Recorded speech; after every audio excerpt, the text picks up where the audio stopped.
Alright, so Joe, today we're going to be working with writing algebraic expressions. Okay, so when we talk about algebraic expressions, it means that it's going to have an unknown value in there that might be denoted using a letter. Okay, so I'm looking at this problem right now and it's asking me to write an expression for the area of this rectangle. Now, I might not know where to start if I'm just using algebra, but what I can do is start off with what I do know. So I know that area is equal to length times width. So I know that equation, and that's actually an algebraic equation because the length and width are unknown values until we are given them. Okay, so you have already started using algebra. Okay, so we're going to do what we would do in any normal equation when we are given a problem. We are going to identify the length and the width. Okay, so I'm looking at this problem, so I can see that my length is equal to x plus 6, and I can see that my width is equal to 4. Okay, that's pretty standard, so we've seen that before. So now what I'm going to do is actually substitute those values back into the equation. So I'm going to pop, like we would do normally, the length in, and then timesing it by the width value that I've been given. Okay, so let's do that. So therefore, area in this problem is equal to x plus 6 for the width times 4. Now there's a problem here, and the problem is that our length is equal to x plus 6 as a whole, and what's going to happen is we've got x plus 6 times 4, okay, and that's going to times that 6 by the 4 separately. We want our whole length to be times by our whole width. So what we're going to do is add in brackets, okay, to show that x plus 6 is actually one value for our length. So we've got x plus 6 times 4. I'm just going to quickly rearrange that equation because what I'd like to do is just show you a little trick in algebra. So in algebra we can just go 4x plus 6. Now what have I done there? I've actually not included the time symbol. So in algebra you do not need to include a time symbol in front of those brackets because we know that anything outside of these brackets is going to be timesing the inside of those brackets. So I've got 4 times x plus 6. Now the next part, so we're not finished yet, we actually need to expand those brackets, and what I mean is timesing everything inside the bracket by everything outside the bracket. So let's do that. So let's go 4 times x. How I would write this is area is equal to 4x. And I don't need to include that times symbol in there because I know that there's an imaginary times symbol there, so 4 times x. And then I'm not finished yet because I've only expanded one thing in the bracket. There's 2 things in that bracket. So I'm going to do 4 times 6, but here's the trick. There's a positive number in there, and in algebra there's positive and negative numbers and you need to refer to those. So in this one it's actually 4 times positive 6. So 4 times 6 is 24, keeping in mind that it's positive, so we've got plus 24 or positive 24. Okay, so now our final expression is 4x plus 24. Okay, so we've created an algebraic expression for the area of that rectangle. Now, if we wanted to be really exciting, what we can do is substitute in some values for there. So let's start again. So we know that area is equal to 4x plus 24. Okay, so that's our new area value. So area is equal to 4x plus 24. 4x plus 24. And we've been told, so let's just imagine we've been told that x is equal to 2. Now what I can do is substitute that 2 back into that equation to obtain my area. Okay, so let's do that. So area is equal to 4x plus 24, and we know that x is 2. So area is equal to 4 times 2, because we've substituted that 2 back into for the x, plus 24. Now I need to use my BEDMAS rules, so we're going to times first and then add. So area is equal to 8 plus 24, which will then be equal to 32, whatever it is, squared, because we're working with area, remember? There you go, and that will be your answer for that one. Now let's move on to the next one. And this one's a little bit trickier. So this is B, so we just did A. You go, write that in, let's do, so that is A, circle that. Now we have a B value. Okay, so let's see what this question is asking us. So write an expression for the perimeter of this rectangle. Okay, so we've got a perimeter of a rectangle. So again, might not know what we're doing right here, but let's do, what's perimeter for a rectangle? So we know that the perimeter equation is 2 times length plus width. Okay, let me just rewrite that so it's a little bit more clear.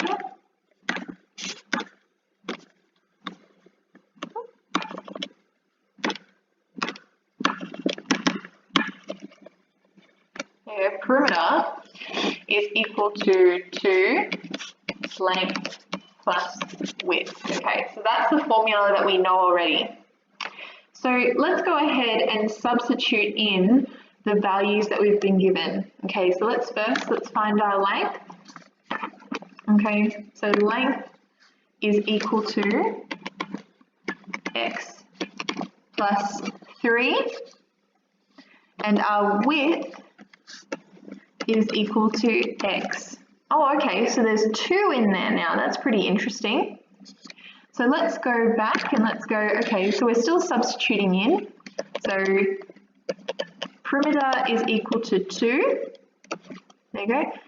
X plus 3 for our length plus x. Okay, so we've now got 3 things in our brackets. So here's what we're going to do. We're going to expand those brackets anyway. Let's do from left to right and make it easier for us. So we need to do 2 times x, which will be equal to 2x, remembering that we don't have to include our times symbol in there, it's an imaginary times symbol. And then we're going to continue to expand that. So 2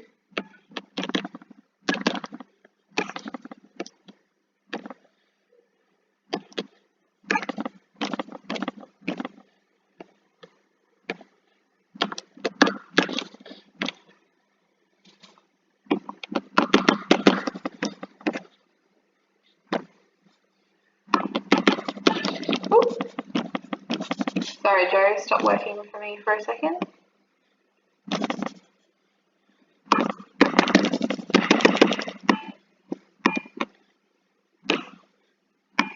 Okay, so 2 times 3. There we go, lovely. So 2 times 3 is 6. And then further expanding it, and we're going to do 2 times x. Okay. So 2 times x, lovely. Now, here's the second rule of algebra, and it's very important that you learn this one, is that we have what we call like terms. And when I say like terms, I mean anything with the same letter in it is a like term. So, what I would do here, and bear with me, is I would say perimeter is equal to 2x plus 2x, which is equal to 4x. So I'm grouping or adding those like terms together. And then plus 6, because we don't have any more like terms for just numbers on their own. Okay, so we now have a perimeter value. So this is our final expression for perimeter. So perimeter is equal to 4x plus 6. Okay, and we can substitute in any value that we like. So as an example, if we were doing 2 again, let's do that. Here you go. So perimeter is equal to 4x plus 6.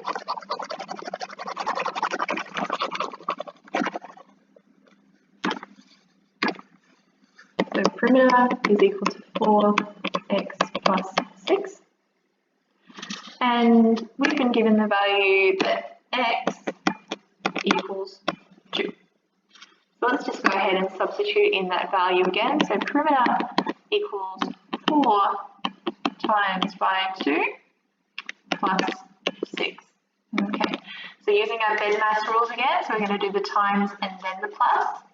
So 4 times 2 is 8.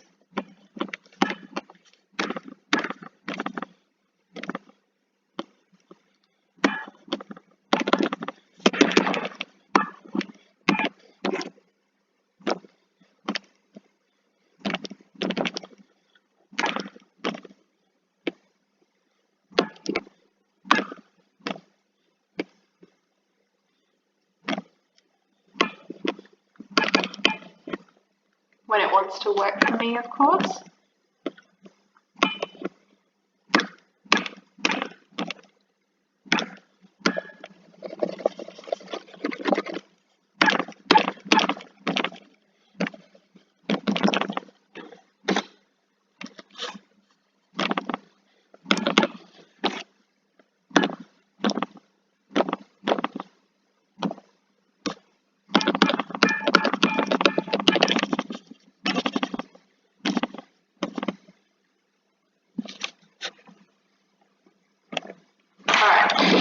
Pen's not working, so you'll have to bear with me. So perimeter equals 8. So 4 times 2 is 8 plus 6. Perimeter therefore equals 14, and it could be anything. So 14. So perimeter is equal to 14. Okay, so in our next part, this is a little bit trickier. So we've got write an expression for the area of this rectangle, so AB. Write an expression for the perimeter of this rectangle, and then C, think of a number, multiply it by 4, and then add 6. Now, if you look back, these look pretty familiar. So we've actually worked with these before. So we already know 2 of our algebraic expressions. So for A,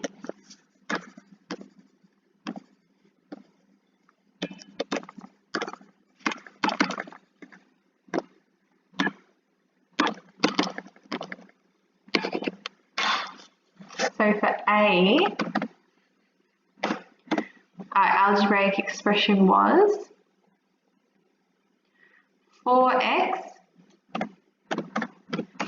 plus 24. For B, let's have a look back. For B, it was 4x plus 6.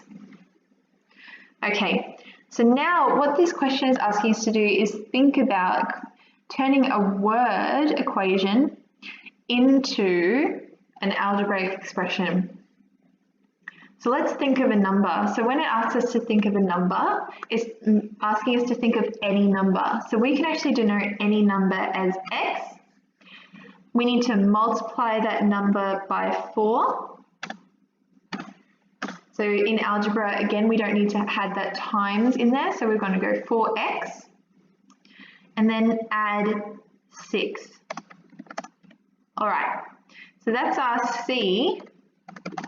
So now we have expressions for A, B, and C, and it's asking us which 2 expressions are equivalent. So when it says equivalent, it means the same, okay? So if you put them on each side of the equation, they'd be the same on each side.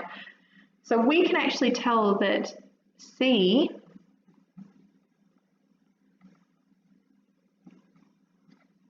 and B are going to be roughly the same. So C and B. And those two are going to be equivalent. Now for our last one, we have which equation describes the story?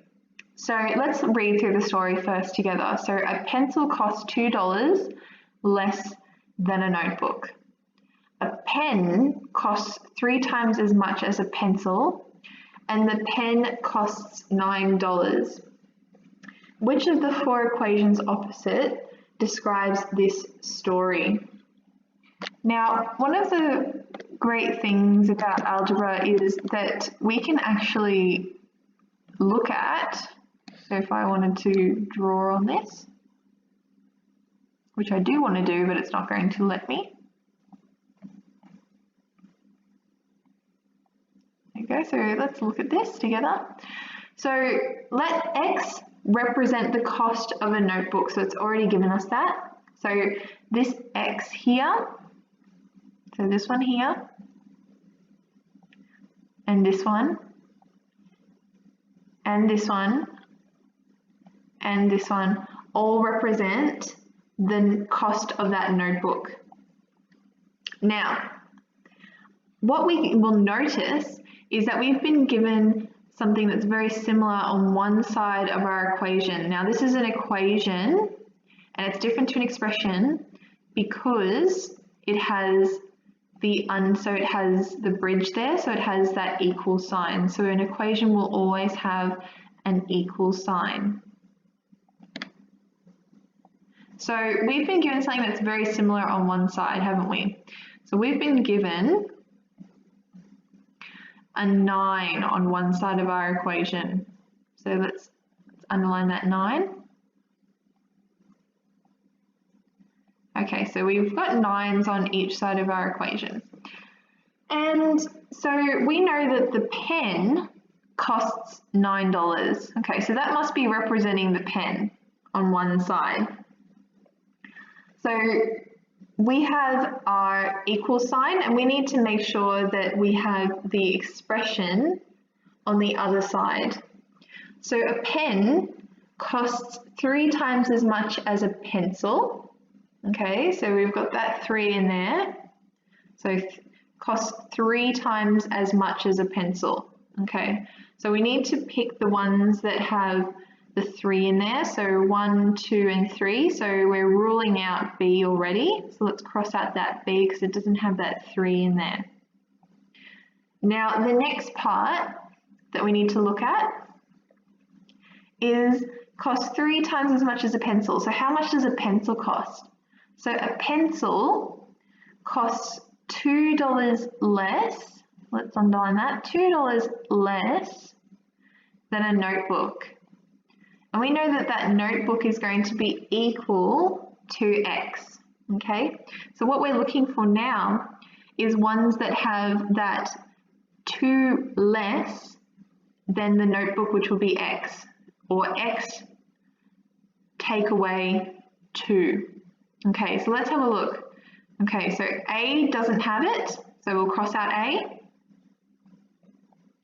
And then we have C and D. Okay, so C and D are still good. Now, which one do I choose out of C and D? So in my opinion, if I was looking at this, I would say, well, we have that again, we have that a pen costs 3 times as much as a pencil. Okay, so what? And the pencil costs $2 less than a notebook. So we actually need to have timesing everything. So we need to times everything by 3. We need to times all of that pencil value by 3. Okay, so all of our pencil value will be X minus 2. Okay, let's have a look. So in this equation, let's have a look. Okay, so in C, there's a problem because that 3 is only timesing itself by the X and then taking away 2. Okay, so C is not it. So therefore, through a process of elimination, we have D as our answer, because D is 3 times all of our pencil. So let's make sure that works. Okay, so a pen costs $9, yep. And then the pen costs 3 times as much as a pencil, and the pencil is $2 less than our notebook value. Yeah, so we've come to our answer. Okay, so sorry this was so long, Joe. I hope that made it a little bit clearer. If you have any questions, please email me and I'll try and make you another video that you can watch, or we can work through some problems together in our lesson on Monday. Okay, thank you.